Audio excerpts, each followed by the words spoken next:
देश के यशस्वी और माननीय मुख्यमंत्री श्री मोहन यादव जी ने वर्चुअल मोड में इनॉग्रेट किया, तो ये सौगात हमको मिली है। और साथ ही उन्होंने भोपाल में कई महिला वरिष्ठ इंजीनियर और तकनीकी विदों का भी सम्मान किया। और उनका ये कहना था कि तकनीकी क्षेत्र में जिन जिन महिलाओं ने कंट्रीब्यूट किया है प्रदेश के विकास और प्रगति के लिए, और जो बच्चियां अच्छा कर रही हैं, जिन्होंने कॉलेज में टॉप किया है, भले ही वो ITI लेवल का हो या पॉलिटेक्निक हो या इंजीनियरिंग हो, तो उन सब का भी उन्होंने सम्मान किया। और उनकी ये भावना थी कि मैं पहले आना नहीं चाह रहा था इस कार्यक्रम में व्यस्तता के कारण, पर अब आने के बाद ऐसा लग रहा है कि इस कार्यक्रम की गरिमा और भव्यता को देख के मैंने आपको सम्मानित नहीं किया, मैं खुद सम्मानित और गौरवान्वित महसूस कर रहा हूँ। तो ये शब्द सुन के हमें भी अच्छा लगा। और वहाँ पे हमारे जो विभाग के एडिशनल चीफ सेक्रेटरी साहब थे, उनका भी छोटा सा उद्बोधन था। उसमें भी उन्होंने इस बात को हाईलाइट किया कि एक ज़माना था जब महिलाओं के लिए शिक्षा प्राप्त करना ही अपने आप में बहुत बड़ा टैबू था। महिलाओं को पढ़ने नहीं भेजा जाता था। फिर जब वो पढ़ने जाने भी चालू हुई तो उन्हें आर्ट्स और फाइन आर्ट्स और ऐसे सब्जेक्ट का ही माना गया कि यही उनका फील्ड है।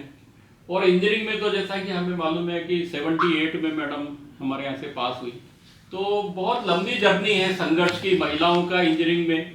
लेकिन जब ये देखा गया कि महिलाएं इंजीनियरिंग के क्षेत्र काम करवाया, न सिर्फ काम करवाया, उत्कृष्ट कार्य करवाया, और आपने 100 से ज़्यादा अधिक जो ब्रिज आपने निर्माण करके एक तरीके से पूरे सेतु निर्माण विभाग में आपने एक रिकॉर्ड कायम किया है जिसको कोई अभी तक पास जाके छू भी नहीं पाया है।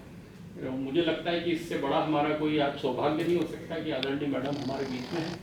और आपके द्वारा किया गया ये कार्य हमारे आने वाली सारी पीढ़ियों को हमेशा प्रेरणा देता रहा है। हम सब भी आपसे बहुत सारा मोटिवेशन लेते हैं, सारी प्रेरणाएं लेते हैं। और जो बच्चे आ रहे हैं, वो भी बच्चे जो सिविल में जाएंगे या दूसरे विभागों में जाएंगे, वो जरूर आपके कृतित्व और आपके व्यक्तित्व से लगातार प्रेरणा लेते रहेंगे। आज आपको सम्मानित करते हुए ये महाविद्यालय खुद को गौरवान्वित और सम्मानित महसूस कर रहा है। मैं आदरणीय प्राचार्य महोदय डॉक्टर JK श्रीवास्तव साहब से अनुरोध करूंगा कि वे हमारे आदरणीय मैडम को एक स्मृति चिन्ह और जिम्मेदारी बढ़ जाती है। तो वो चाहते थे कि वैसे ही बहुत सारी समस्याओं का समाधान करते रहते हैं वो, तो ये नई आफत कहाँ से मोल लें। तो उन्होंने हमसे कहा कि आप ऐसा करो, डायरेक्टर टेक्निकल एजुकेशन से लिखवा के लाओ, तबकि ऐसा कोई नियम नहीं था। तो भोपाल से लिखवा के भी ले आए, फिर उनको अंततः एडमिशन देना ही पड़ा और खुशी खुशी दिया उन्होंने, ऐसी बात नहीं है। और उसके पश्चात जो है सबने बहुत सहयोग किया, मतलब हमें कभी ऐसा लगा नहीं कि हम पराये लोगों के बीच में हैं। और उसका एक और भी कारण था, मेरी जो लोटी स्कूल की क्लास थी, मेरी क्लास में जो फर्स्ट ईयर था उसमें मतलब 65-70% लोग वही थे जो हमारे स्कूल में थे। तो that was also one of the reason. लेकिन ये मैंने देखा कि हमारे जितने टीचर्स थे, मैं सबको थोड़ा शॉर्ट में याद करना चाहूँगी। हमारे आदरणीय उस समय के प्रिंसिपल मूर्ति साहब थे प्रिंसिपल, और सक्सेना साहब उनका सहयोग किया करते थे। उस समय ओबेदा साहब थे, रील साहब थे, जुनेजा साहब थे, ML जैन साहब थे। और हमको देखिए मैकेनिकल भी पढ़ाया तो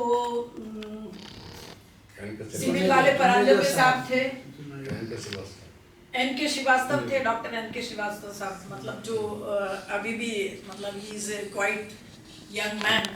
उनका 90 इयर्स तक ड्राइविंग लाइसेंस है। तो परांजपे साहब थे, बड़े डिवोटेड लोग थे।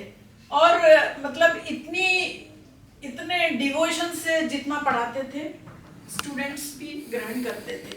ये बात है कि बीच में थोड़ी मोड़ी शैतानियां करने चले जाया करते थे, व्यास जी के मित्र थे। But it was a very good time and we enjoyed a lot. College के समय को हम लोग बहुत याद करते हैं और सबने बहुत सहयोग दिया। मैं बहुत बहुत आभारी हूँ, सबकी कृतज्ञ हूँ।